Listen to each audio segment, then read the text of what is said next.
October 25th, 1415. Dawn breaks over the muddy fields of northern France as 30,000 French knights thunder toward a ragtag English army, steel-clad nobles on destriers, crossbowmen, and the finest warriors in Europe. King Henry V watches from behind his thin line of 6,000 archers and men-at-arms, trapped between two forests with nowhere to run. It's about to become the most lopsided massacre in medieval history. But let's change one thing. Hidden in the tree line behind the English position sits something that shouldn't exist for another 600 years. 12 operators from a U.S. Army Special Forces A-Team, armed with weapons that could level castles and technology that would make them seem like sorcerers from another realm. So what happens when the most elite soldiers on Earth face off against the greatest army of the Middle Ages? Can modern warfare triumph over sheer medieval brutality and numbers? Or will steel and courage crush science and firepower? First, let's examine exactly what we just dropped into the year 1415. A Special Forces A-Team represents the pinnacle of military evolution. 12 operators trained to perfection in every conceivable form of warfare. These aren't regular soldiers. They can march 20 miles carrying 80 pounds of gear, hit targets at 800 meters in pitch darkness, and coordinate attacks using encrypted communications that operate faster than human thought. To a French knight watching 6 centuries before the invention of electricity, radio communication equals pure witchcraft. Each operator carries an M4 carbine with ESOP mod package, a selective fire rifle that unleashes 700 rounds per minute on full auto. We're talking 5.56 millimeter rounds traveling at over 3,000 feet per second. One operator gets an M249 squad automatic weapon that can dump 200 rounds in under a minute with surgical precision. Another carries an M240B machine gun designed to shred vehicles, not just people. For close encounters, each man has a sidearm, combat knife, and 2 M67 fragmentation grenades that can turn a cavalry charge into confetti. But here's where it gets interesting. Their body armor consists of ceramic plates rated to stop rifle rounds traveling 3 times the speed of sound. Medieval crossbow bolts and swords would bounce off like raindrops. Even their helmets are made from advanced composites stronger than castle walls. They've got night vision goggles that fuse thermal imaging with light amplification, allowing them to see enemy body heat through fog and darkness. To French knights accustomed to fighting by torchlight, these soldiers can literally see in complete darkness while remaining invisible. Against them stands the flower of French chivalry. Professional warriors who've dedicated their entire lives to the art of killing, heavy cavalry in full-plate armor riding massive destriers bred for war. These aren't ceremonial knights from fairy tales. They're battle-hardened killers who've carved up English armies across France for decades. Crossbowmen with steel-reinforced bows that can punch through mail at 200 yards.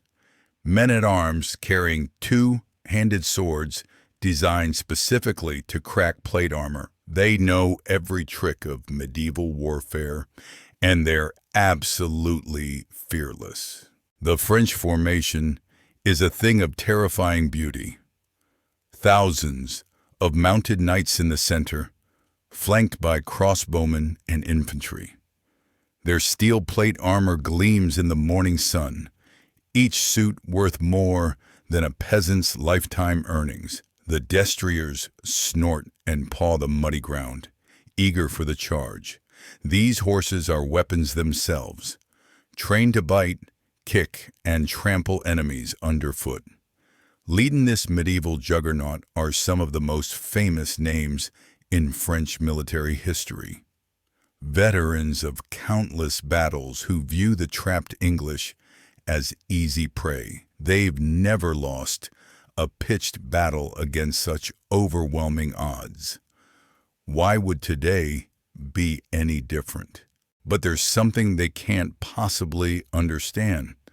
The muddy field they're about to charge across has been softened by days of rain.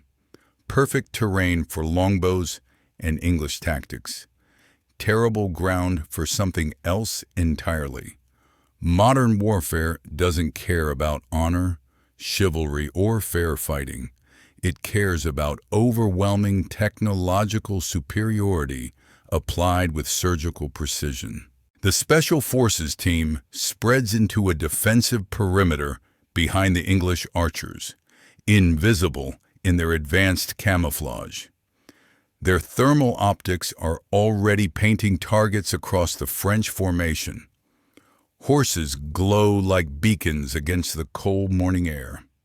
Knights in heavy armor radiate heat signatures that stand out like neon signs. The A-team's radio chatter is calm, professional, almost bored. They've faced insurgents, terrorists, and enemy special forces. Medieval knights, no matter how skilled, are about to discover what 6 centuries of military evolution looks like. The French horn sounds across the battlefield.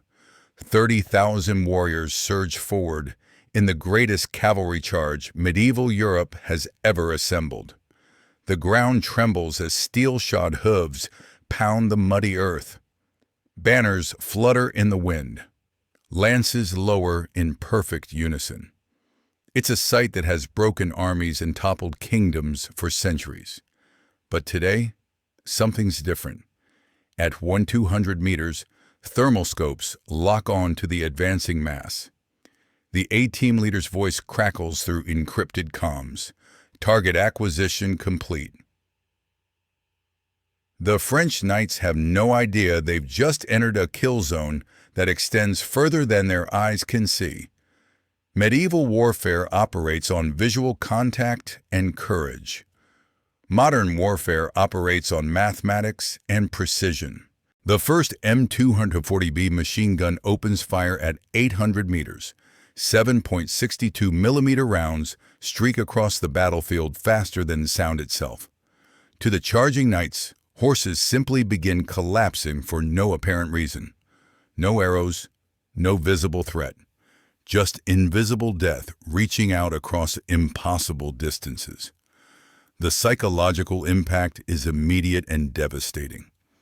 These are warriors trained since childhood to face arrows, swords, and spears.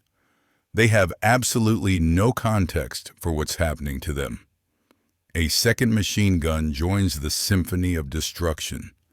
Then a third, the M249 squad weapons, add their voices to the chorus, stitching lines of automatic fire through the packed cavalry formation.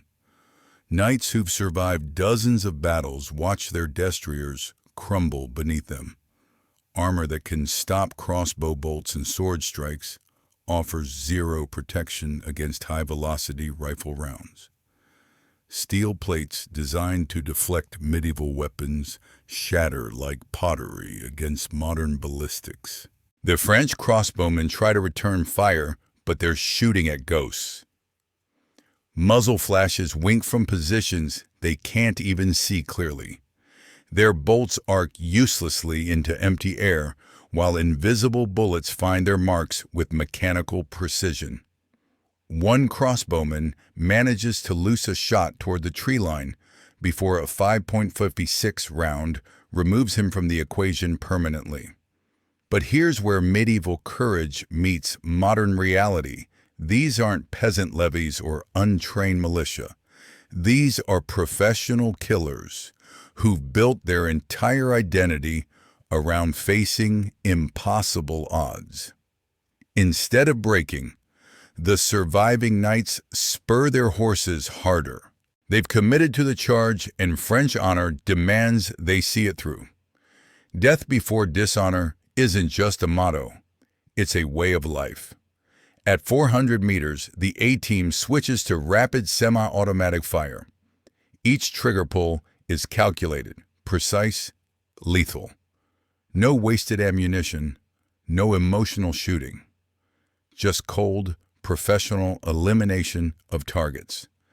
The French formation begins to thin dramatically. What started as a wall of steel and horseflesh becomes scattered groups of desperate warriors charging through their own dead.